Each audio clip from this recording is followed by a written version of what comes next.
J'avais déjà commencé l'écriture de ce nouveau roman avant la sortie des Rêveurs. Grâce à un atelier d'écriture organisé par Philippe Jean il y a quelques années, j'ai pu renouer avec l'écriture au quotidien. Ce que je faisais quand j'étais plus jeune, j'écrivais des romans, des nouvelles, des poésies. Et puis, vers l'âge de 30-35 ans, le théâtre et le cinéma ont pris le dessus. Mais ça a été une telle joie, l'écriture des Rêveurs et de ce nouveau roman, du côté des Indiens donc, qui m'a pris à peu près 2 ans, 2 ans et demi. J'espère ne plus jamais perdre de vue l'écriture au quotidien. Alors le point de départ du côté des Indiens, c'est le personnage de Muriel, une jeune femme célibataire, et son amitié avec Ziad, un garçon de 10 ans qui s'élève seul. Ses parents, pris par leur travail, leur quotidien, sont un peu aux abonnés absents. J'avais donc commencé à raconter l'histoire de cette amitié quand est survenue l'affaire Weinstein. Et là, de nombreux journalistes m'ont demandé de témoigner. Mais j'en étais incapable. J'avais besoin de temps, du temps du roman, pas celui du temps d'une interview, ni de ces nouvelles qu'on trouve dans nos téléphones portables, ces nouvelles qui font le buzz. J'avais besoin de transformer mon expérience en fiction, un peu comme je l'avais fait pour les Rêveurs, de rendre en fait le passé présent et modifiable.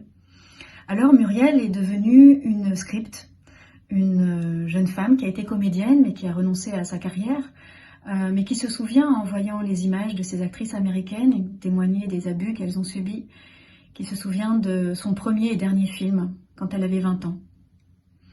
Mais du côté des Indiens n'est pas que l'histoire de Muriel. C'est plutôt l'histoire de 4 personnages, de 4 points de vue. Il y a Ziad, ce garçon qui découvre à 10 ans que son père trompe sa mère avec la voisine du 5e. Il y a Muriel qui renoue avec son passé et qui retrouve de vieux fantômes. Il y a Bertrand, le père de Ziad, qui, suite à un événement inattendu, marquant pour lui, prend conscience que peut-être sa vie lui échappe et qu'il doit se dépêcher de vivre ce qui peut encore l'être. Et il y a Anne, enfin, la mère de Ziad, qui se prépare à poursuivre une espèce de road movie assez étrange dans lequel elle va, d'une certaine façon, venger Muriel des dizaines et des dizaines d'années plus tard. Tous ont en commun d'être du côté des Indiens, pas des cow-boys.